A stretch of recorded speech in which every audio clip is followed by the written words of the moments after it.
Hey everybody, this is Kirsten here. Welcome back to the Balanced Vibes podcast.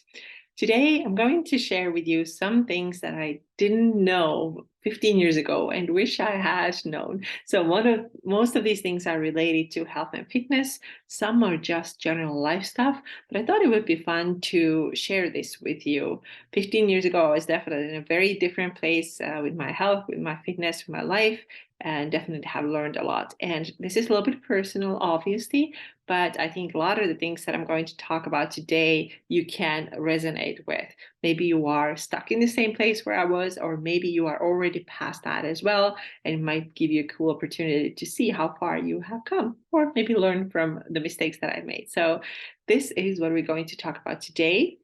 Before that, remember to join my Fit and Fuel Facebook group, as I always invite you to join. I think it's such a great group if you want to change your body composition in a healthy way. We have so many helpful materials there. I share some PDFs there. I share some live videos I do there 3 days a week. Everything is focused on helping you to get into your best body composition without losing your health. Because what's the point of changing your body composition, getting super ripped and lean if your health goes bad or if it's not the way you want, if you feel like crap? So this is something very important for me to do the body composition change in a healthy way. So if you are a person who wants just exactly these results, then you got to join the Fit and Fuel Facebook group. And the link to the group is in the show notes as well as in the YouTube description if this is where you are watching. Okay, so shall we get started then? The things that I wish I knew 15 years ago when I was in my early 20s. All right, most of them, like I said, are related to health and fitness. Some of them are not, but we're going to start with the health and fitness things. Number one, stop chasing small and get interested in getting strong and healthy. Right. So I remember for me, it was always about like, how small can I be? How light can I be?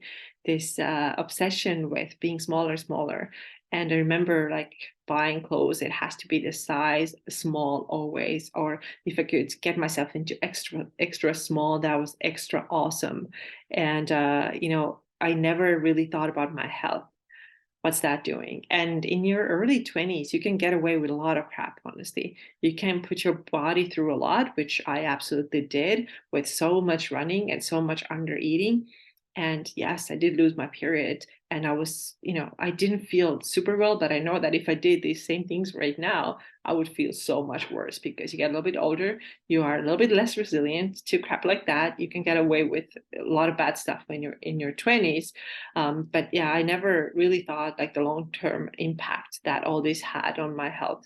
And it can be sometimes really hard to get out of this mess that you get yourself into, especially if it keeps going on for a while. So in my case, obviously, I lost my period for 10 years, was in a pretty bad place that way.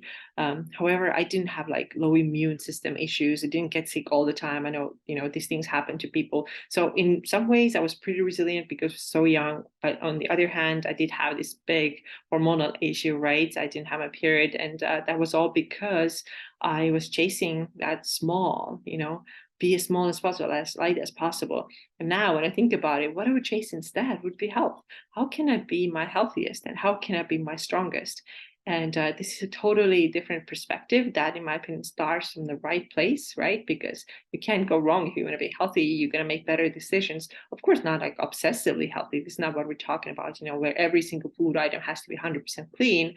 I'm not talking about that kind of health, but generally being healthy. And that includes physical health, mental health, emotional health, social health, all that, right? It's all very important. It's not only about being physically small. So that's the main point that I want to make here. Stop chasing the smallness and start working on getting stronger and healthier. The second point is that you cannot do cardio and expect your body shape to change. Now, this is, I know, something that so many women still are not aware of, and I definitely didn't know in my early 20s too, because the message is that we hear all the time, want to lose weight, go running, do tons of cardio. Yes, you lose weight. Yes, you lose body fat, but you also lose muscle. So you're just going to be smaller than you were before. And I definitely was really, really thin. I was very thin. And I didn't have, my body didn't have really that shape at all. So it was very much like stick figure. type of body, and I just didn't realize how important strength training is. But of course, it's not really only about the body. That's not the whole point. But if you have a muscle building goal, let's say that you have that goal, then you actually have to do something else than cardio. Cardio is not going to give you that shape that you want to get. So keep that in mind. Lift some weights, get strong, and don't do so much cardio, because cardio will not give you the shape that you wanted. And actually, you don't only want to lose weight. A lot of people think that all they want is just lose weight. If I just get those 10 pounds down, I'm going to be happy. But you know what? You may get those 10 pounds down and not look much different at all. And then you realize, actually, I didn't even get what I wanted. So now you're miserable with it. So make sure that if you have a muscle building goal, if you want to change the shape of your body, then cardio is not the thing that's going to do it. The next point is that you don't need to be smaller to be happier. Super important. And I definitely had some problems there. I don't know, maybe it was like a low self-esteem, not really knowing myself, not really knowing what I want, not having a clear picture of who I was and the vision who I want to be. I just thought that if I can maintain that low body weight and that small size, then I will be happier. And I was not. Oh my God, I was not. There's so many things that were not going well at all, personal relationships, the studies, the lifestyle that I had. I was not happy. And right now, I'm probably like 30 pounds heavier than I was then. Instead of size small, I wear size large. And I am so much happier because the other things, the bigger things in my life are going really well. My relationships are really good. My home life is really good, very different from my past. And what I'm doing for a living, my work, I absolutely love it. So these are the things that truly matter. My health is so much better. These are the things that actually make you really happy and kind of content with yourself. The happiness really doesn't come from your body size. And of course, your body size, if you are really obese or like very unhealthy weight, of course, it can impact the level of your happiness. Obviously, it can, because you're not feeling very well in your body. But if you think that only getting smaller is going to solve all your issues and give you that happiness, then that's not what's going to happen. I can guarantee you that. All right. The next point is listen to your body and don't push it when it's super tired.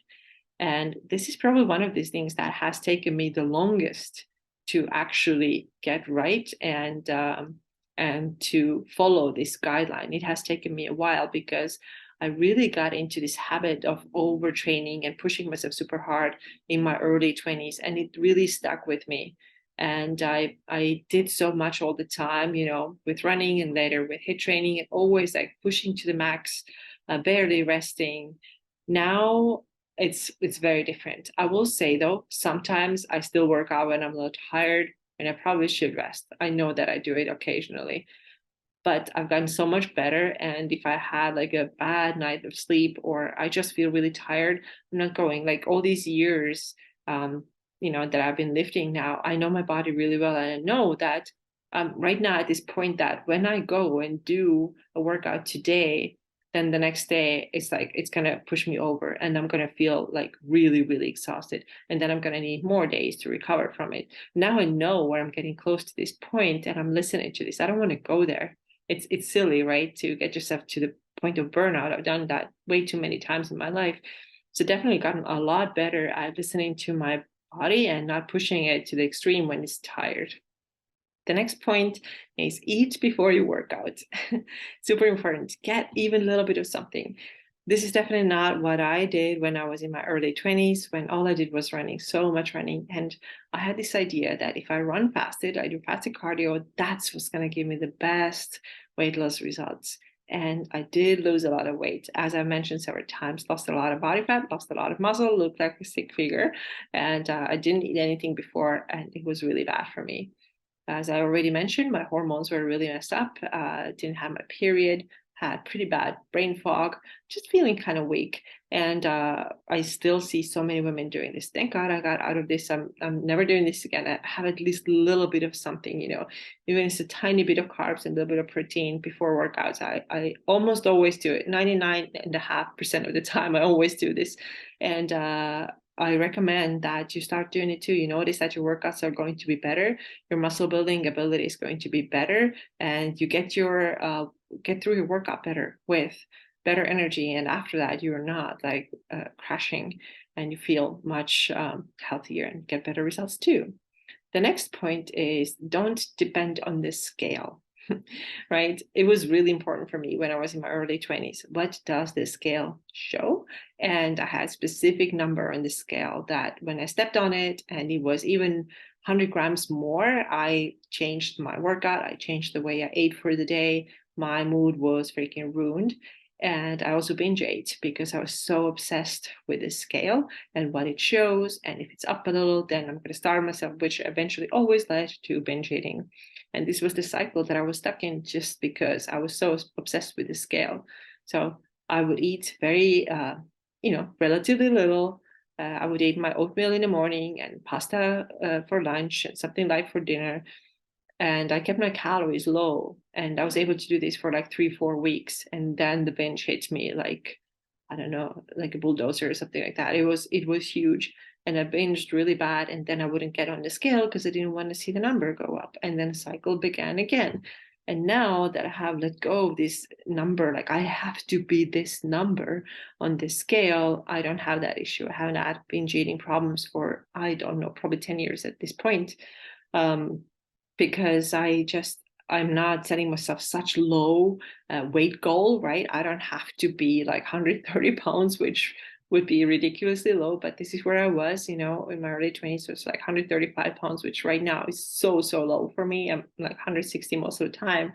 So trying to force my weight down and be a certain number on the scale totally messed with my body, messed with my mind, messed big time with my behaviors.